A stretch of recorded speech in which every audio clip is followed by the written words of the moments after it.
how to take action. So, and actually before we identify the intrusion, we first need to give like a plan what should be done when we detect intrusion, right? So that's basically the preparation for attack, right? Then identification of attack is how we do the detection. Then containment of attack is we try to constrain the attack within a certain maybe area of the whole system. We don't want the attacker to go through other components, so we just restrict the attacker within a certain region of the system, right? So this is a containment of the attack. Then eradication of the attack. This is how to stop the attack, then recover from the attack, and then follow up to the attack.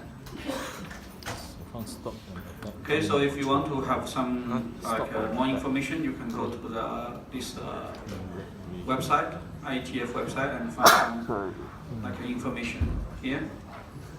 So preparation for attack. This is basically we need to determine what should be done once we identify an intrusion, right? So we don't determine what to be done after we identify the intrusion. So we need to give a plan beforehand. So this is similar as a file drill, right? So by doing file drill, we know once when there is there is a file, then what should we what path should we follow? So what are the actions, procedures we need to follow?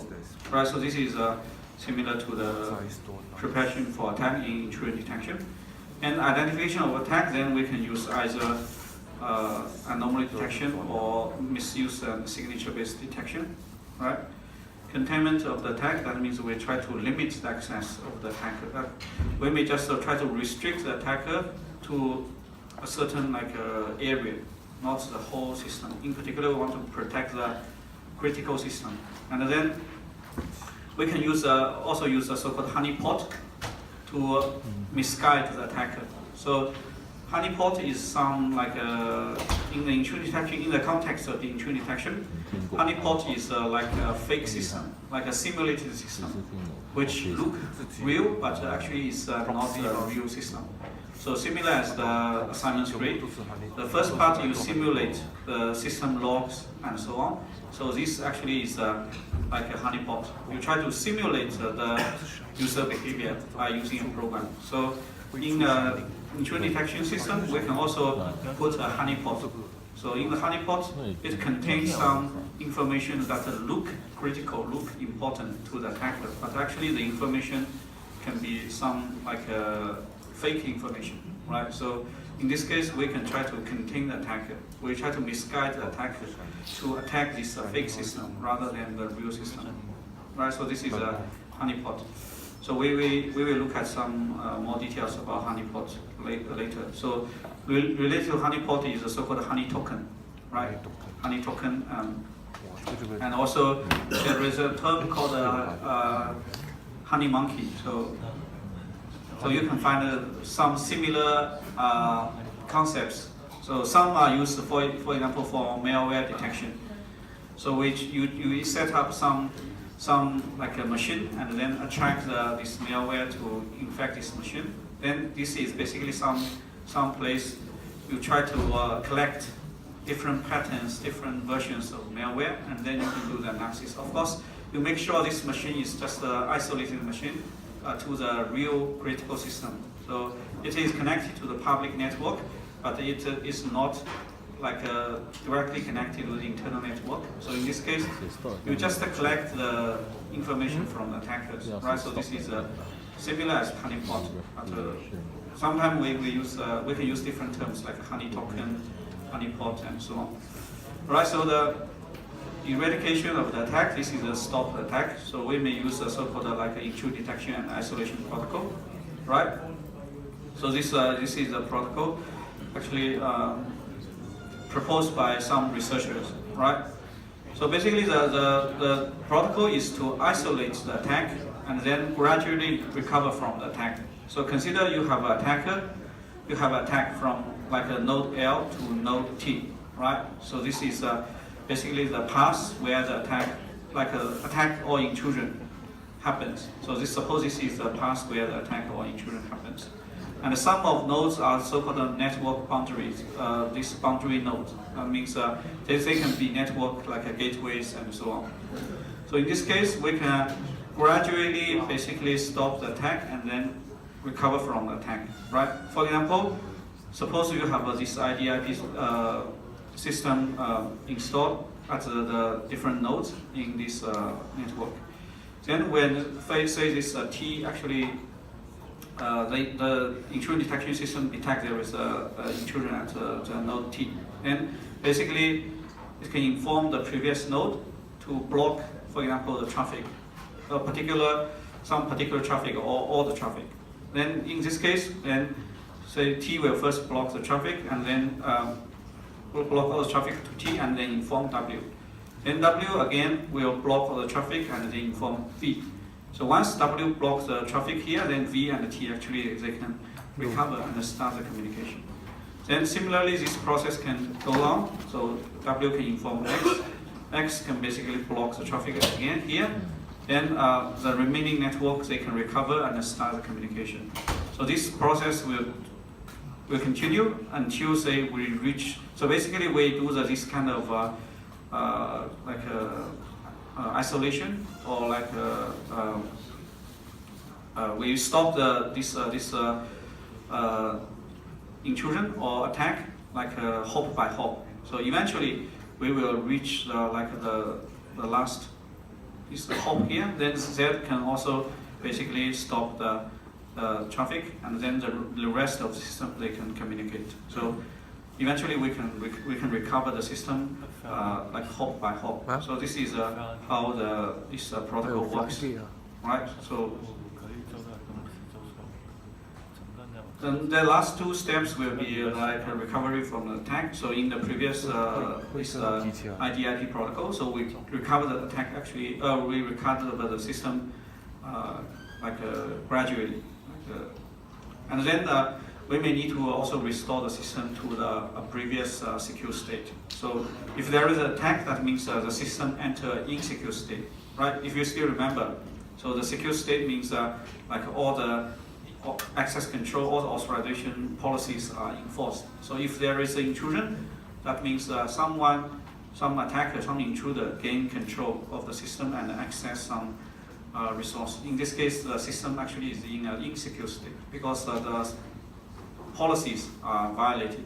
So then in this case, you may restore the system to a secure state. After you detect and then stop the attack, you need to restore the system to a secure state, and then you can perform the transactions again. Right, so the follow-up attack, you may try to identify who the attacker is, right? So there are also some methods to track the attacker. So like thumbprinting and IP header marking. So in this case, we need to do some process in the IP packet. So we need to do some additional operations in the IP header during transmission. Then in this case, when a particular intrusion happens, then each network node can identify for particular IP packet what is the previous node. So in this case, you can trace where is the source of the attacker, right? So this is used to identify the attacker. Okay, so there are some products available, and then for intrusion detection, some of them are free actually. As I said, the first one is this SNOT. So this is actually one of the intrusion detection systems. So they use this pig as a logo, right? So you can download their software from their network from their website, but the hardware you need to buy from them, right? So this is basically some report generated by the system. So it's for network, monitoring and intrusion detection, right? So different protocols like the packets and so on, and then how many alerts and so on, how many locked and so on. So here are some more information, right? Okay, so this is like a report. So scan proxy port 8080, right? So this is details. So, but this kind of information may be difficult for non-security user to read. So there is actually a network graphical user interface available. So you can go to GitHub and they have a graphical user interface instead of using those like a text report. Right. So if you are interested, you can have a look at this tool. And the honeypot is one of the tools we can use for containing the attacker. So to basically restrict the attacker to a certain part of the system. Right. So honeypot basically is to produce a fabricated system which look valuable to the attacker, but actually in this fabricated system there is no critical information stored. Right. So in this case, actually, it can not just contain the attack, but also can detect the attack.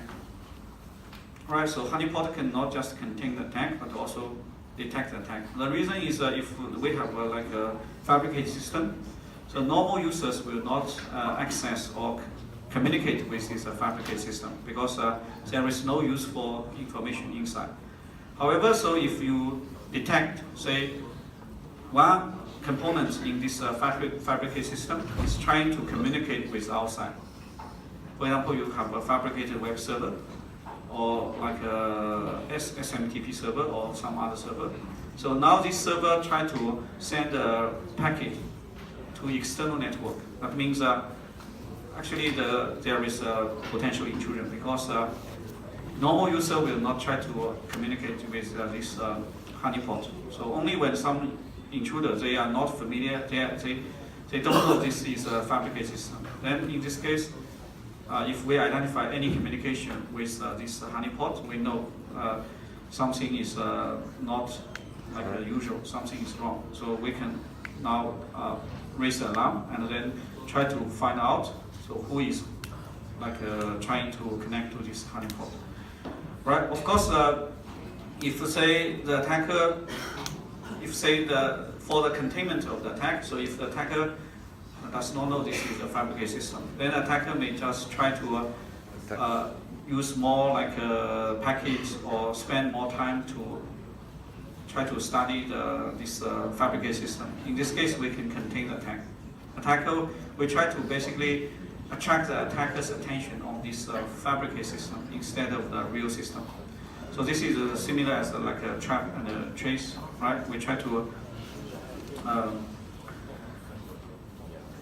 create some fake data, fake system to attract the attacker. Right. So as I said, so if there is someone who tries to communicate with the honeypot, so the honeypot may not be effective for insiders, for misfeasors, because misfeasors, they actually may know this this honeypot maybe on a particular IP address or particular set of IP address. These machines are like a fabricated system, fabricated machines. So insiders, they will not try to communicate. But for external attackers, if they are not aware of the internal structure, then actually they can be fooled to believe. So this is the real system. So in particular, so later when we see the firewall, actually the firewall can provide some functionality called a network address translation, right? So in this case, in particular in the so-called dual homed firewall infrastructure, so later we'll see, in the dual homed firewall infrastructure, the firewall actually can hide the internal structure of the network. So basically for the external, they see one IP address, but the firewall will map this IP address to a different IP address in internal network. So attacker does not know the internal structure. So in this case, we can use the honeypot because the attacker does not know which internal machine is actually the real a server or machine. So the firewall basically will hide this kind of information by doing the network address translation. So in that case, we can use the honeypot to basically to misguide the attacker and then try to attract the attacker. Right? So we will look at some material related to hiding the internal network structure later when we look at the firewall. Right, so intrusion prevention, this is basically something that can be like attached to intrusion detection. For example, firewall is one typical example. So firewall is used to do the filtering, but the filtering actually can be done at different layers, right? So you can, the normal like firewall will do the filtering. This is essentially access control. Firewall is essentially access control. Which packet can enter the network, which inbound packet can go through and enter the network, which outbound traffic packet can go through and leave the network. So this is essentially access control, right? So if we can basically control, like if we know like the attacker is from a particular address, then or the attacker is the target is a particular inside the server, then to stop the attack, we can just, if say there is intrusion for a particular server, then the firewall can block all the traffic that aim to reach to this target. Then basically we can close the connection from this internal server to the external network, right? So we will look at the firewall later. So essentially firewall is like some sort of access control. So we do the filtering, but we can do filtering at different layers.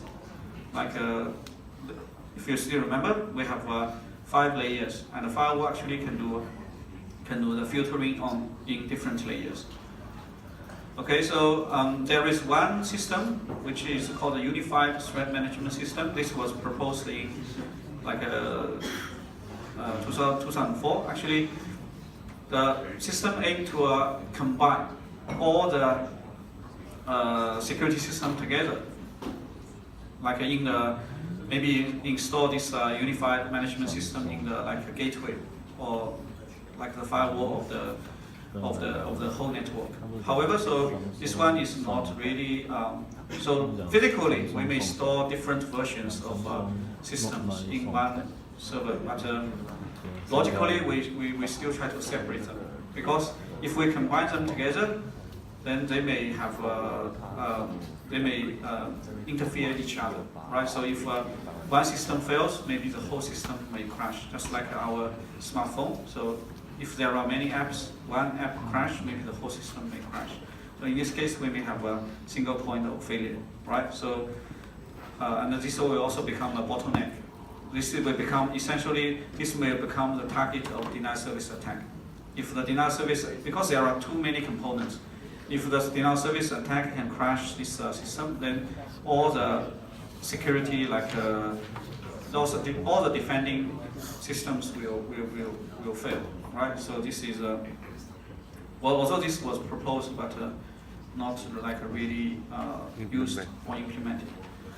Okay, so that's for the intrusion detection, and as I said, we just look at some simple mechanisms, in particular for the anomaly detection. And in reality, actually we use a more complicated system and a more advanced statistical method, like a chi-square test, and also some other like machine learning approach to do this intrusion detection. Okay, so but the rough idea, I think you get some rough principle, rough idea how to. Machine learning is essentially the same method.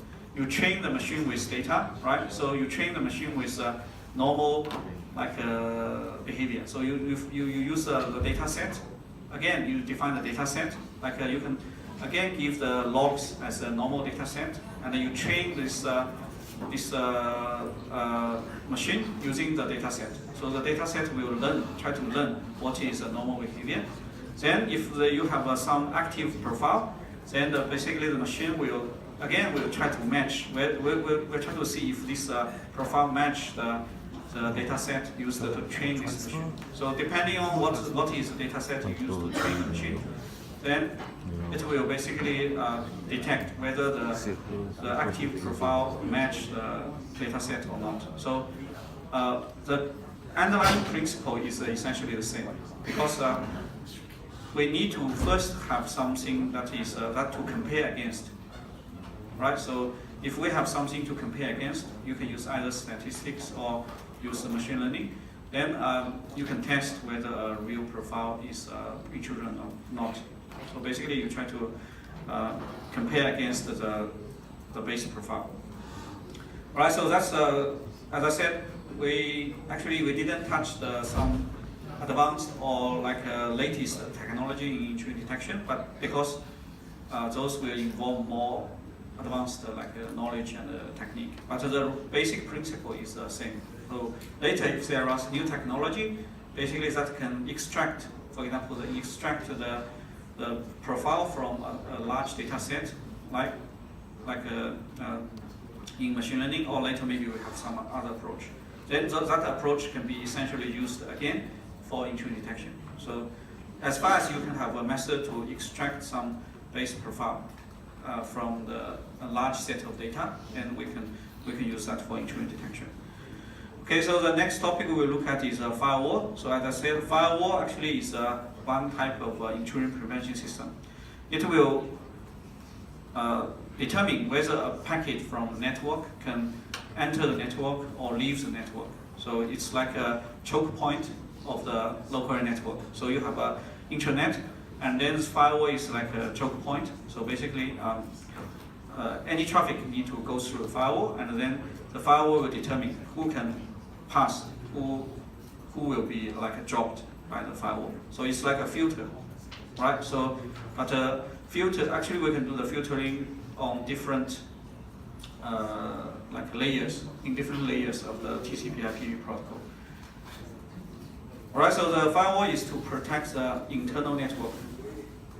So we use a firewall to protect the entire internal network against the attackers from in the external network. So basically we assume, so the firewall here we assume, so there are a few assumptions used by firewall. First, we assume any packet will need to go through the firewall. So this is like some assumption on the topology of the network. We assume there is no other path that can connect to the internal network. Although in reality this assumption may not be true. But in general, we assume at least the majority of the packets will need to go through the firewall. They cannot directly connect to the internal network. So this is one assumption on the topology of the network. And the second assumption is actually we assume the attacker is not from the internal, because if the attacker is in the internal network, then the attacker does not need to go through the firewall. The firewall is to just to monitor the inbound and outbound traffic for internal network. So if we have some insider here, then they can bypass the firewall because they don't need to go through the firewall to attack another machine. And then, of course, we need to assume the firewall is trusted, right? So if the firewall is not trusted, then we cannot really do anything. Okay, so that's basically the general structure of the firewall, general function of the firewall, and then some assumptions we need to make on the firewall, right? So basically, the firewall is useful for enterprise network or organizations and so on. So because for this kind of large networks, it's very expensive to apply some a security mechanism on individual machines. So in this case, we try to put an entity that can protect the entire network. So that's why we introduce this firewall, right? So depending on the structure, the topology of network, so even inside the internal network, we may have some internal firewall as well. For example, different departments, they may have different local network, and then between the local networks, they can also have firewall. For example, as I said, if you only have a firewall for the external network, then you cannot prevent insider.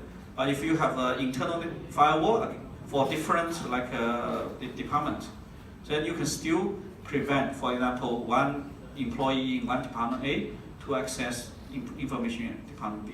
So, but however, so if the employee A in one subnetwork try to access another machine in the same internal network, then of course we still cannot prevent this kind of attack. Basically, the firewall can only protect the communication that will across either subnetwork or between the intranet and the external network.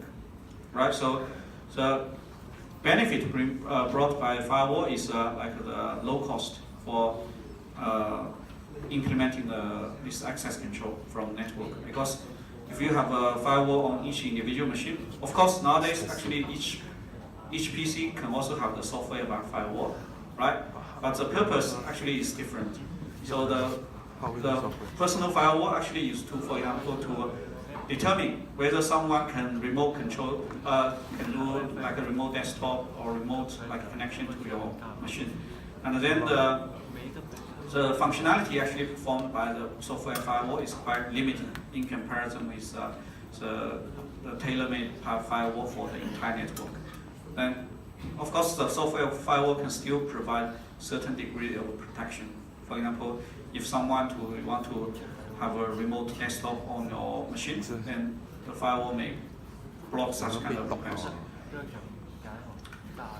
Okay, so this is the reason, as I said, it can be very expensive if we want to implement very strong security in individual machines. So individual machines, they can still have the software firewall to do some protection, but majority of the tasks can be passed to this tailor-made firewall instead of your individual software firewall. So software firewall just can be a complement of this real firewall, and the real firewall will be much like we do like a more complicated, like we will try to prevent more complicated attacks, and then it will be more in terms of functionality. This firewall will be more advanced compared with your personal firewall. Right. So if you put all those functionality within the internal, like each individual machine, then it will become very cost. So design requirements, as I said, there are some assumptions, right? So the first assumption then is about the topology of the network. We assume the firewall is only pass, the traffic can go through. So if there are some other paths that allow the attacker to connect to the internal network, then the firewall actually cannot protect those, cannot really filter those communications, right? So, and then only the authorized traffic should be allowed to go through the firewalls, and then basically later we'll see the firewall will define some rules. So the rule is somehow similar as the access control matrix. So the firewall now basically will determine whether a packet is permitted or not based on some like attributes of the packet. For example, the IP address, the port number, and some flags, whether, for example, the one particular flag in the IP header is on or off, right? So this can be determined in a table. Later we will see. There will be like a table. This is like an access control type table where we will determine for a particular packet whether it's allowed or it's denied by the firewall. Right, so also the firewall must be trusted and the firewall should be invulnerable. Also this part is a little difficult to guarantee because we may not be able to guarantee the firewall does not have configuration error or does not have vulnerability, but we try to make sure the firewall is less vulnerable. So how to ensure that? Basically, later we will see. We try to install firewall on some specific device which does not install other applications. Right? So in this case, we try to isolate the firewall from other systems so that they will not be affected by other systems. Just like if you look at the mobile phone, I said if you have many applications on your smartphone, the system may crash if one of them crash. Right? But if you use the old generation, like a second generation mobile phone, actually it's very stable. So that means we only have a very specific functionality performed. So here is similar. We try to put firewall on some tailor-made systems so that they will not be affected by other systems.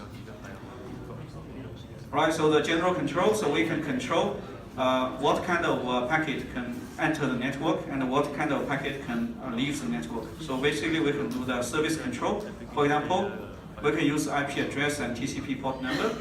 Say you allow anyone to access a web server on a particular IP address and TCP port 80, right? but you prevent all the packet to access another IP address with a particular port number, right? So in this case, so suppose the service is only for internal user, then you can, for any packet that try to access this service, this address and or port number, then you can just block all the traffic.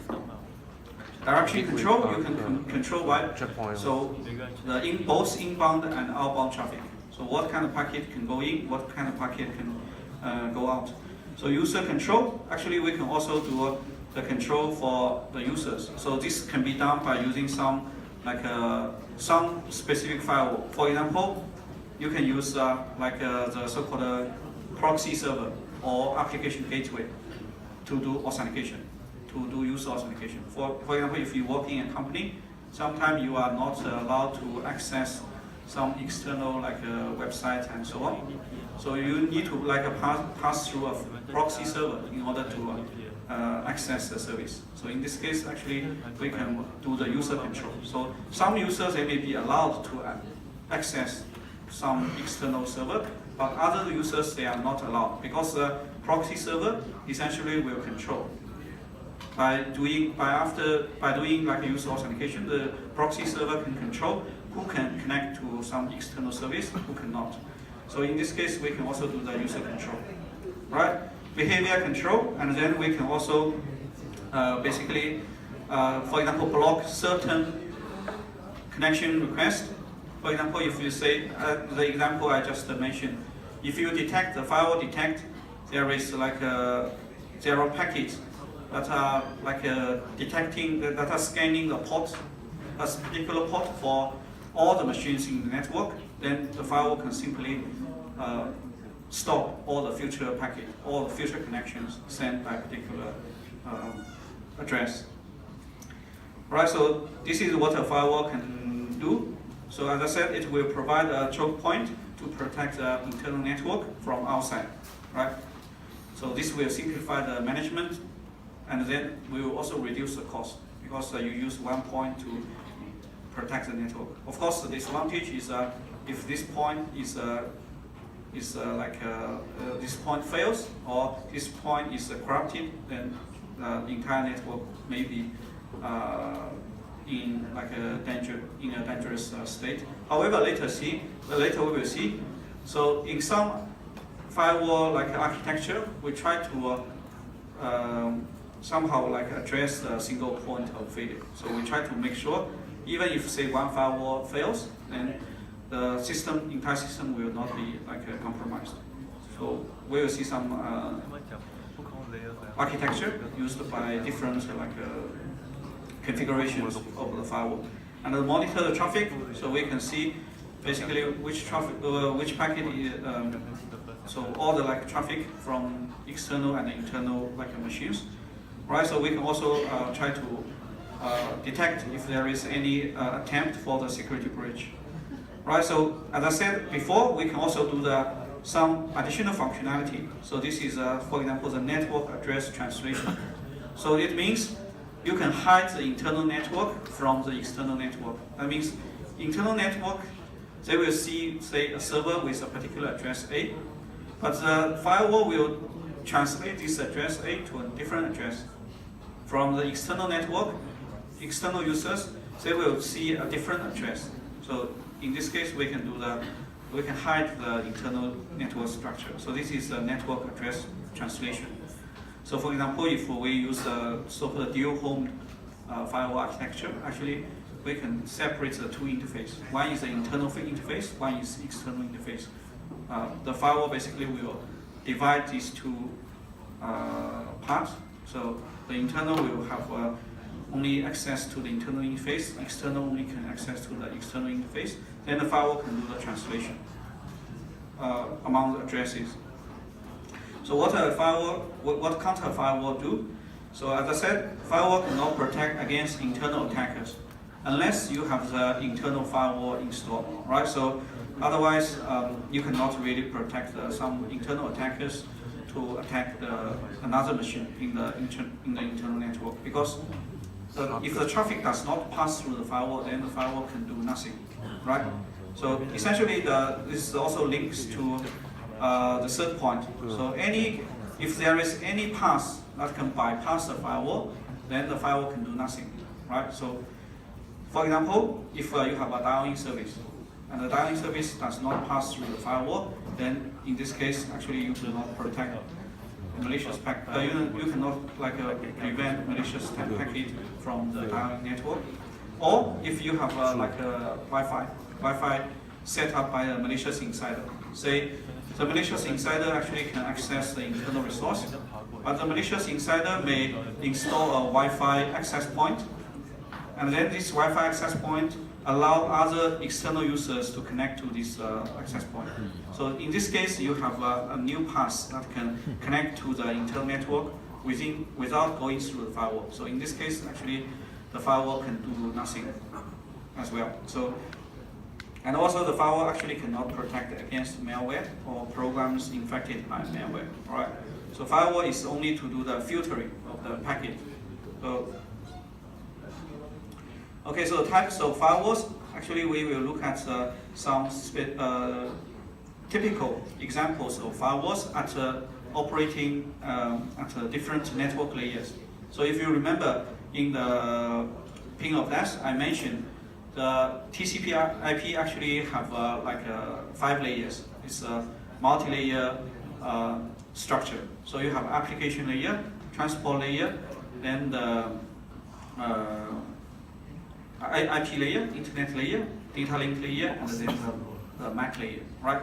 And each layer actually we can have a type of firewall. So then the filtering is basically based on the header. So the header in different layers, because in each layer the header contains different information, right? And then, for example, the application layer, you may have the application header, right? Then the transport layer, you have the TCP port or UDP port, right? So TCP header or UDP header. IP internet, you have the IP header. Data link layer, you also have the header, the data link layer header, which contains like the physical address or MAC address, right? So we can use all those information for the filtering, right? So the most common one is the so-called packet filtering firewall. This is like the first generation firewall. So this kind of firewall will do the filtering based on the IP and based on the IP protocol and then the transport layer protocol. So in general, so say we'll do the filtering based on the IP address, port number, and then all the fields and all the flags in the IP header and the TCP header. Because in IP header and TCP header, there are a lot of information that can be used for filtering purposes. Of course, the most important information is the address. IP address is in the IP header, TCP port number or UDP port number, they are in the TCP header or UDP header, right? So we can do some filtering. So essentially the firewall will define a table. So you just search the table. Say if for this packet, if the IP address, port number, and the flags and so on, they match the rule in the table, then we allow the packet. Then if say they don't match any of the rules, then we just block, we just drop the packet. So essentially it's similar as in access control matrix. We just check if there is a rule saying that this packet is allowed, then we allow it. If there is no such rule, then we apply the default deny. By default, we should deny all the packets that are not specified by the access control table. Okay, so here basically is whether we use a default deny or default allow, right? So for security, we should always use default deny. So basically, if we use default allow, then there may be some issues. So if there is undefined situation, or if you have some new service or new machines installed, then the firewall actually does not specify what are the rules for these new services. In this case, we should default deny, because otherwise this new service may become target, maybe may become vulnerable point. Alright, so these are the reasons why we should not use the default allow option. Right, so the packet filtering firewall, so the advantage is it's very fast. Any question? Any question? No? Alright, so just don't disturb your classmate, right? So maybe you are familiar with the content. You are like maybe you have some experience in configuring the firewall, but just try to keep quiet. So packet filtering firewall is very common, most common firewall. It's very simple and it's very fast. So usually this kind of firewall will be installed on the router of the network. So in this case, basically the router will do the filtering based on the IP address, like IP header, TCP header, and so on. However, so the disadvantage of the packet filtering is it cannot examine the application data. So if the application data actually contains some like illegal information, then the packet filtering firewall cannot really do the filtering.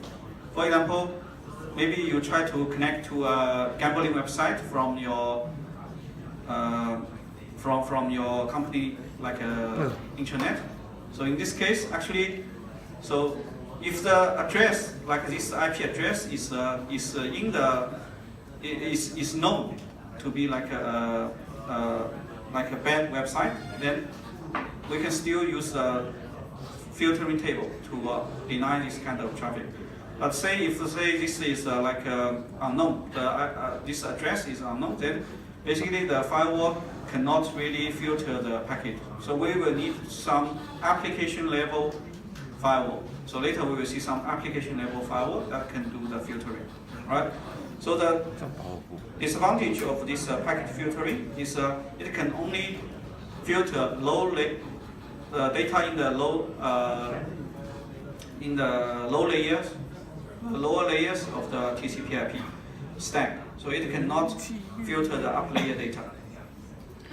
Right. So this is a picture illustrating the TCP/IP.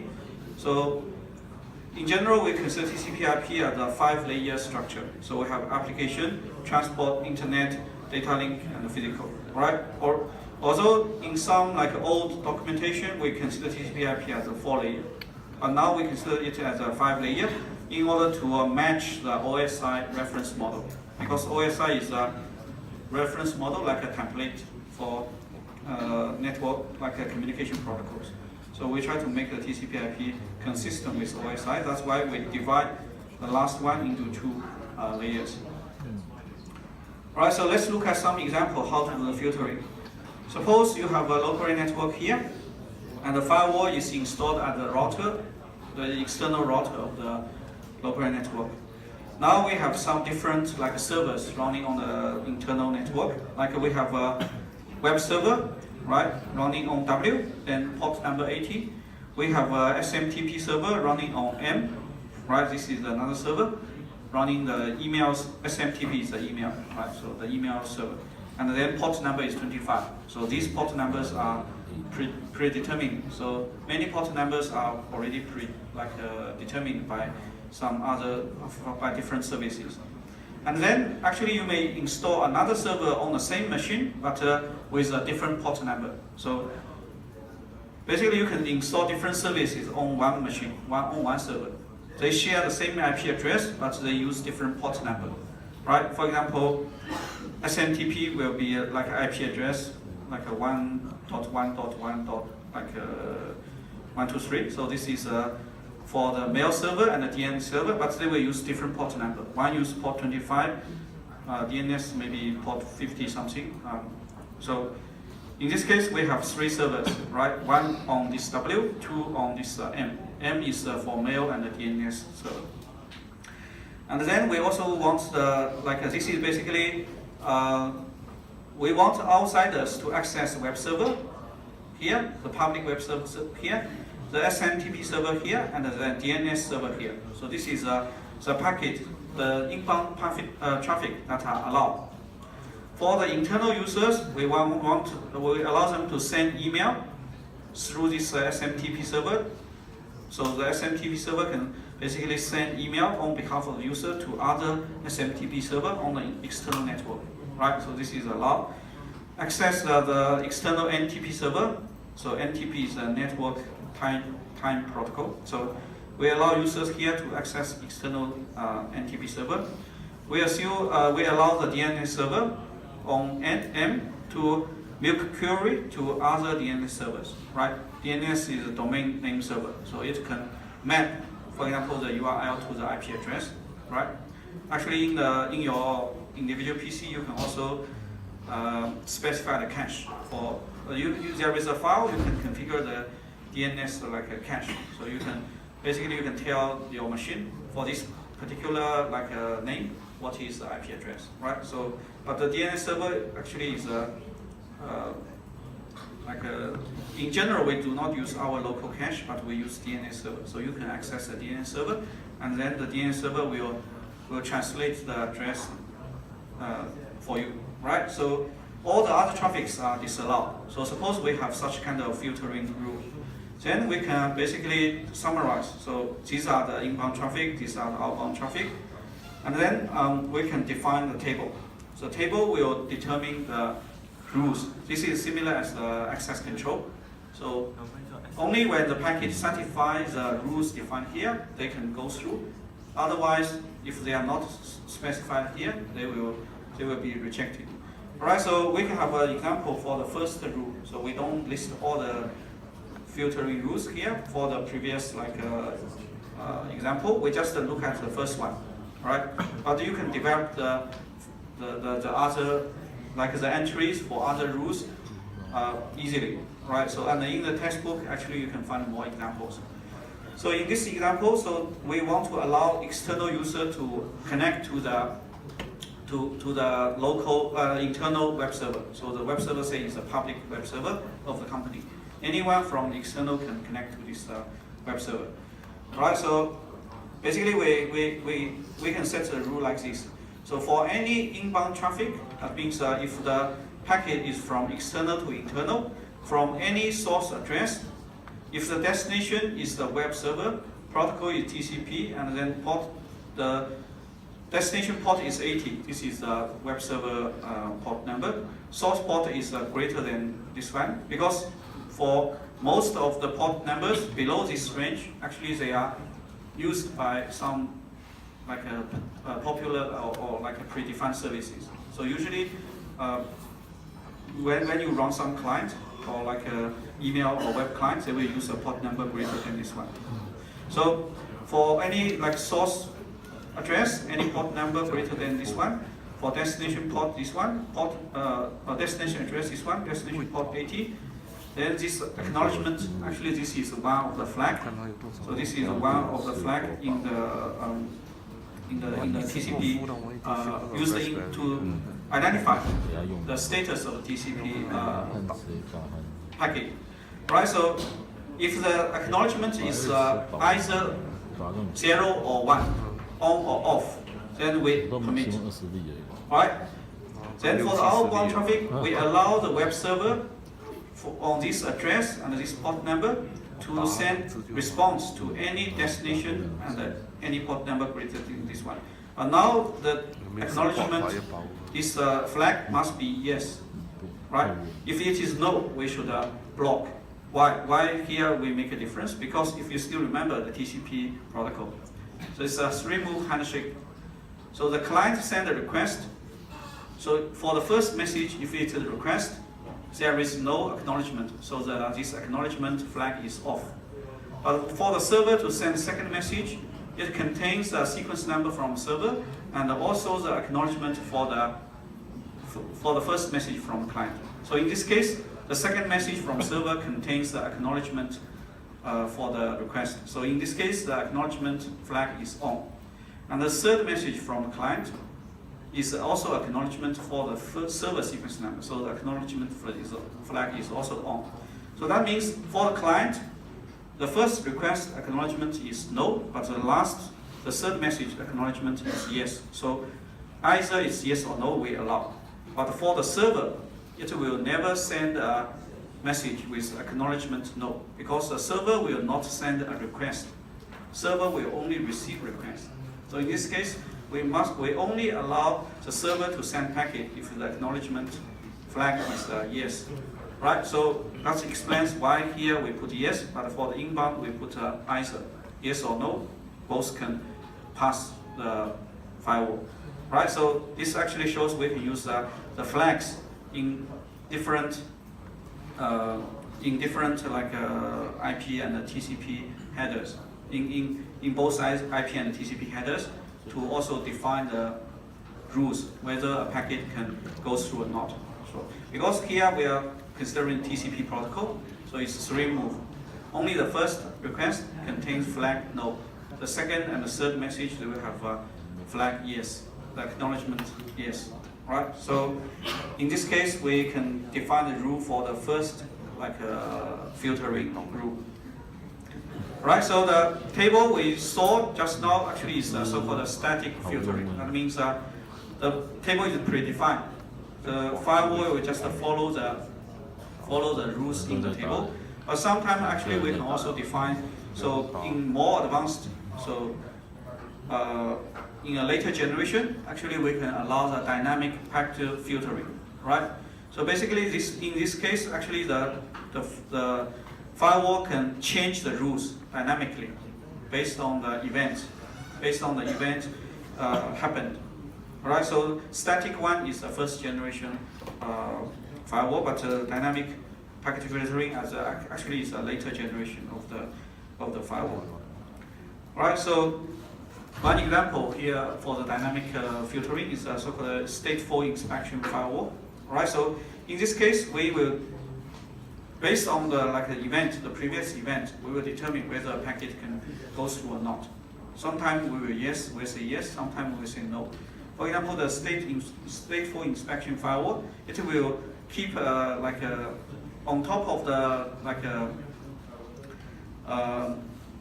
normal rules, there will be some other rules based on the state of the connections.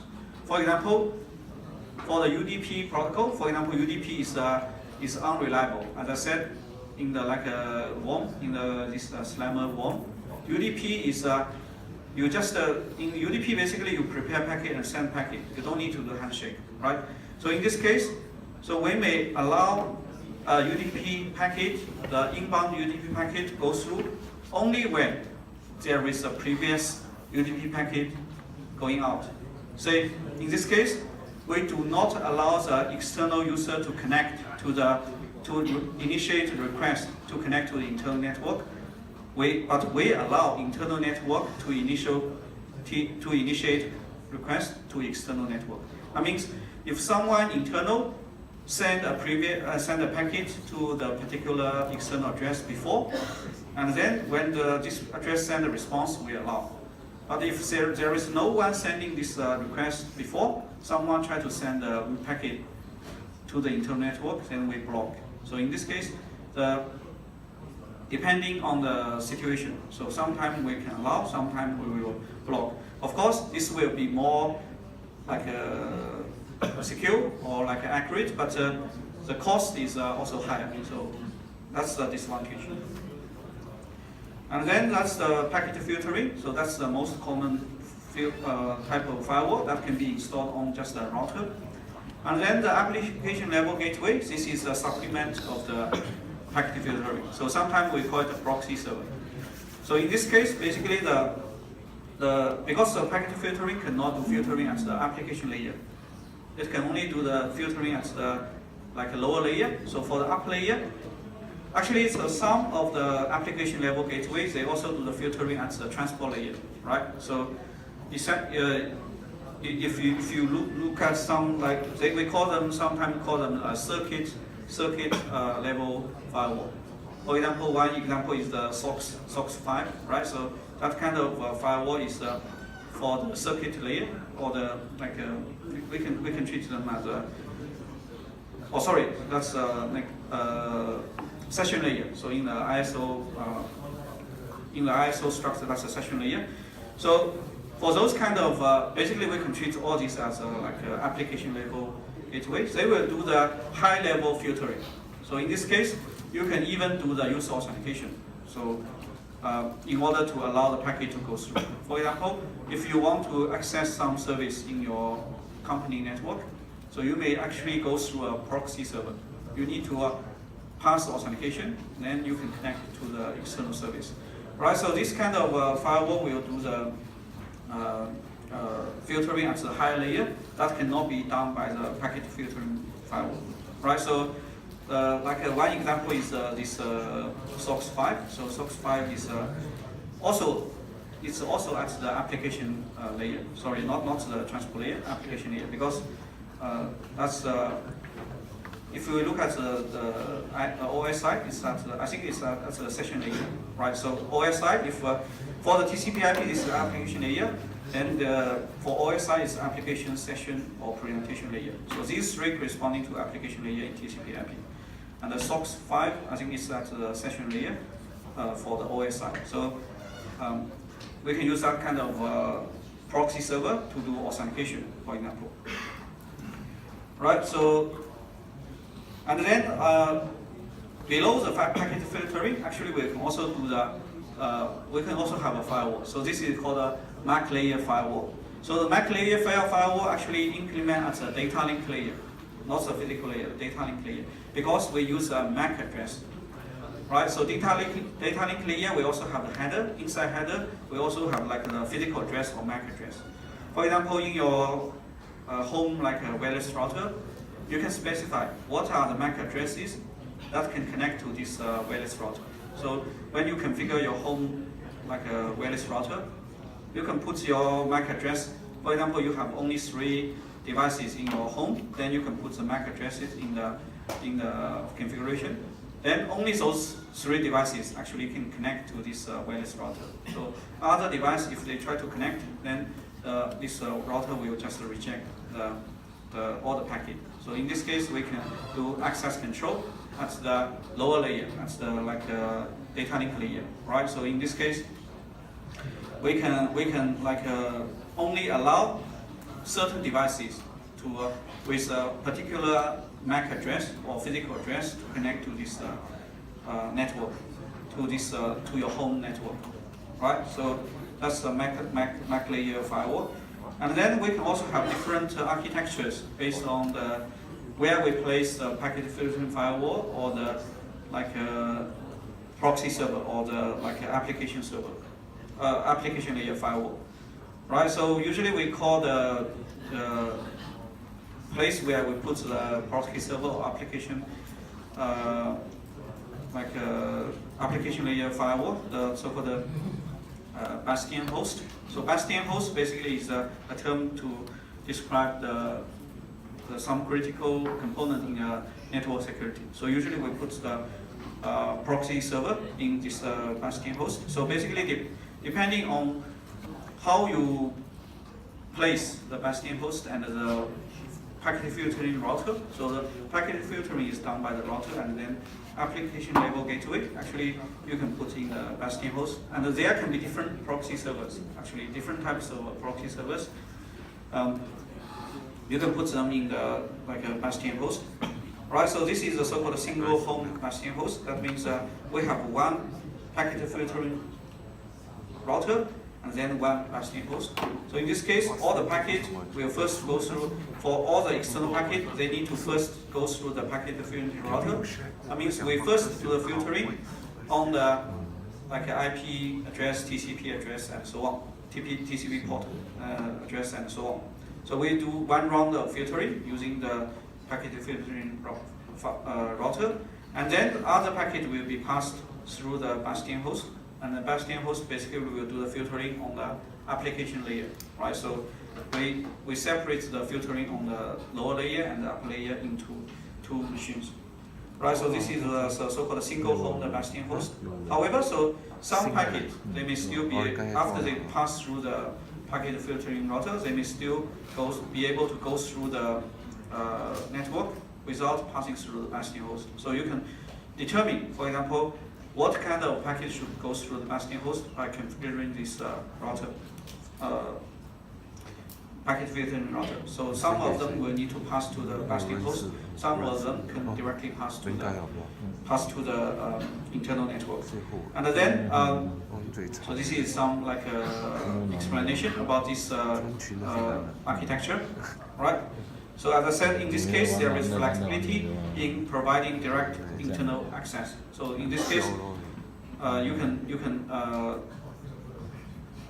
go through the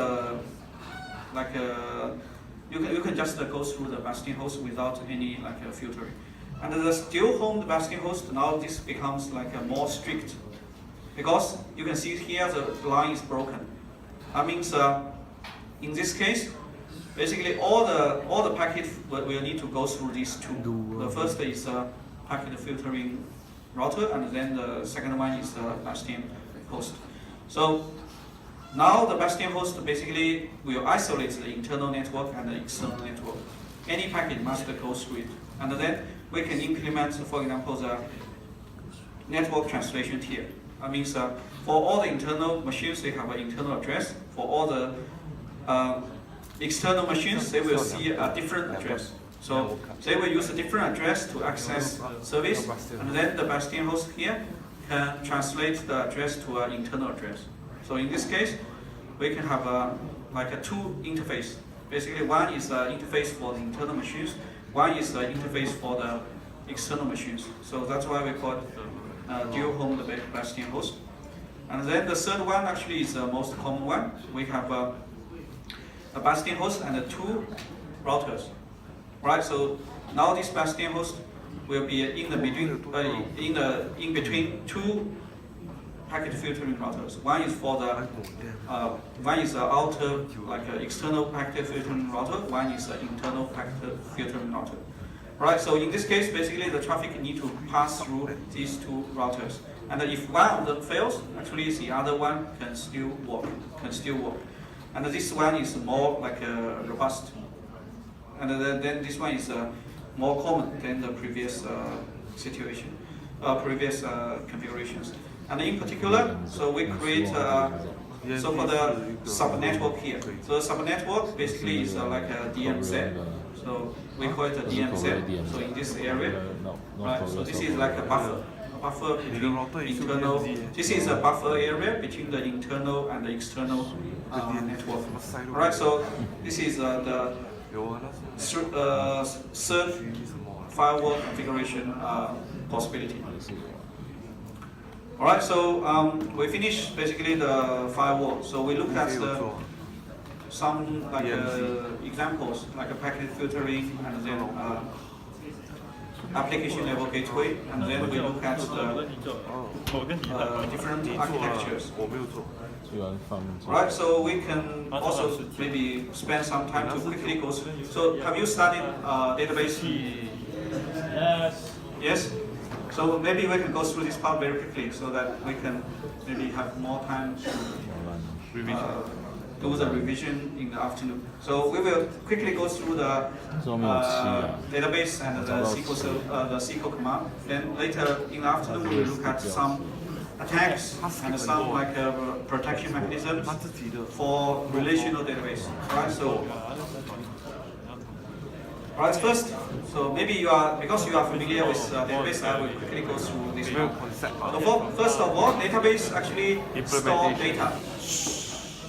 Database store data, but we use database to retrieve information. So information and data, these are different concepts. Data means raw data, right? Information means knowledge. So what we concern is information. So we want to prevent attacker to derive sensitive information, critical information from the data we store, maybe in the database, right? So that's some basic, some definition about the difference between information and data. And then database management system basically will allow us to efficiently manage the data and retrieve the information we want. So we can have a lot of data stored, but this kind of data management system will provide an interface for the user to extract information from raw data. So the user does not need to worry about the actual format or actual storage of the data. So the data can be stored in different ways or be like, so basically all this kind of back-end information, back-end like management, the user does not need to worry because the user only need to interact with the interface, which is the database management system. So this database management system then will perform the retrieval of the data on behalf of the user. Alright, so type of information, this will be related to the topic we will study in the afternoon. Right, so some of them can be sensitive information. For example, what is your salary? What is your age? What is your home address? So this can be sensitive information, right? So there are different types of information. For example, exact information, the bound, negative value, existence, and so on. So, for example, you can. So if there exists like a dangerous weapon in like a particular area or not. So you can find this kind of information. And then for database, we also have some policies, like some security requirement, like confidentiality, integrity, availability. Actually, database, we also have the access control and authentication, right?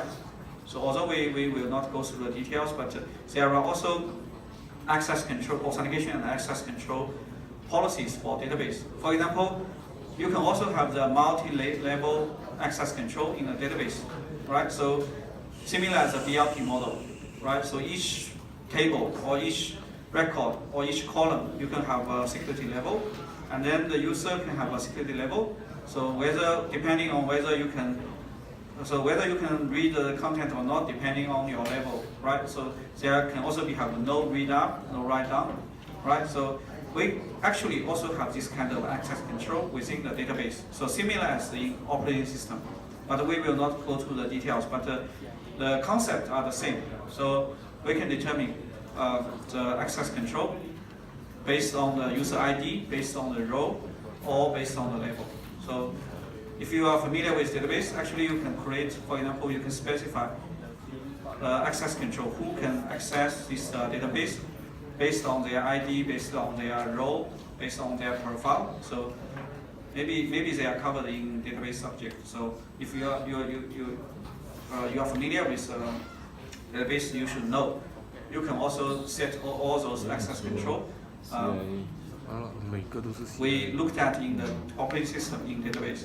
Alright, so security properties for database, actually the confidentiality, integrity, availability. Right, so confidentiality means again we want to make sure people cannot read unauthorized people cannot read the content. Like in DLP, we try to enforce no read up, no write down. Right, integrity, we want to prevent unauthorized modification of data and so on.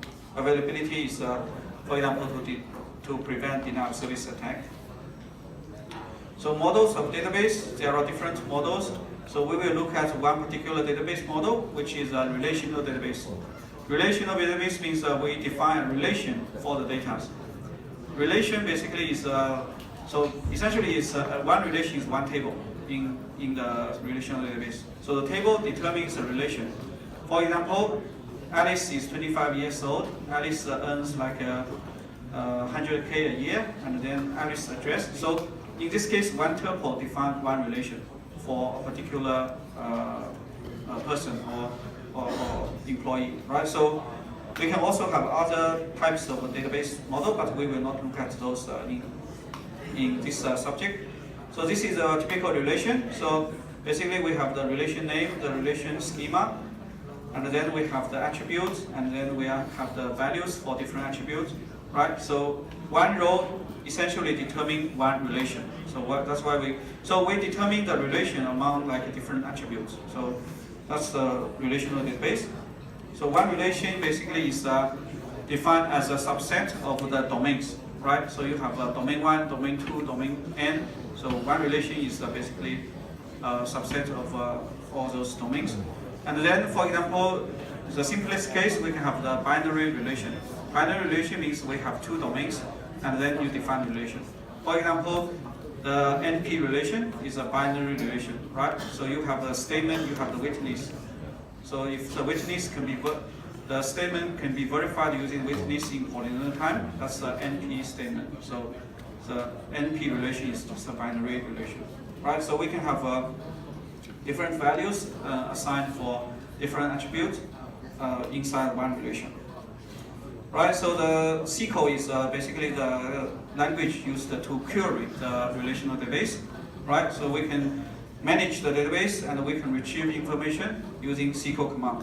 Right, so here are some examples. This is the insert statement. You can insert some record, you can update some record. Right, so these are like basically you can have this is what you want to do, and then this is which relation you want to change, right? So you want to insert or you want to change.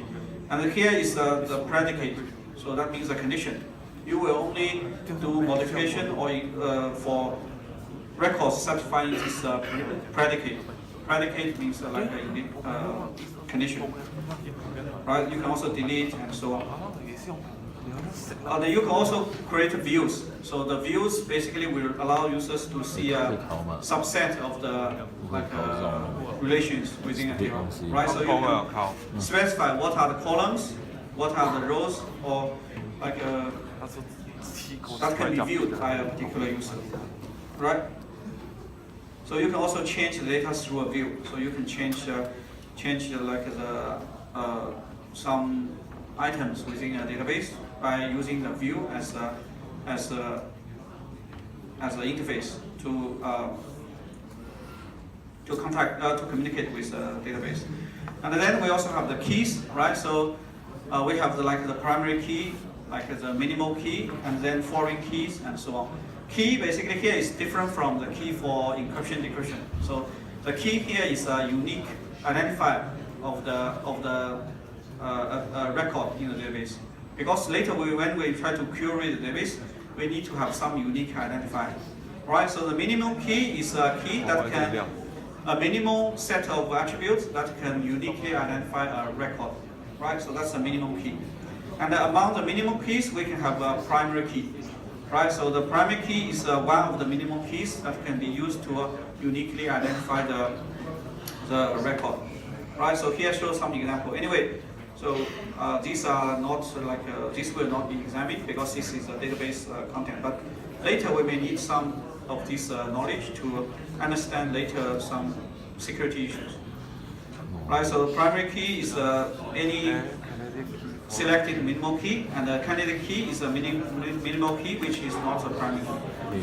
And we also have the foreign key, which is a primary key or like a minimal key in another table, because if we define a foreign key, we can define relation between different tables. We can link two tables using the foreign key, right? So, for example, here you can have a department table, you can have an employee table. Then this department ID is a foreign key because this is a primary key used in another table. So you can now link. For example, you can find out where Robin is. You can use this foreign key to identify Robin actually is in the service department. Okay, so you can build the relation for different tables. Okay, so that's the foreign key. And then this is basically how to create a table. You can create a table by specifying the attributes and then specifying what is the primary key. So primary key must be unique. Primary key must be unique in the database. Although in some situations we may have so in some situation, for example, in multi-level access control database, in database which use multi-level access control, sometimes we may have some exception. So some records they can have the same primary key, but with different access level. So we can combine the primary key together with the access level as the new primary key. So that's something extra that we will not look at the multi-level access control in this subject due to the time restriction. So integrity rules, we have some entity integrity rules. In particular, we don't allow the primary key to be none, to be empty, because if we have a non-value for primary key, we may not be able to query this record later. Right. So and also we also need to have the referential integrity rule. That means the foreign key. So the foreign key should not have unmatched primary key in the original table where the primary key is stored.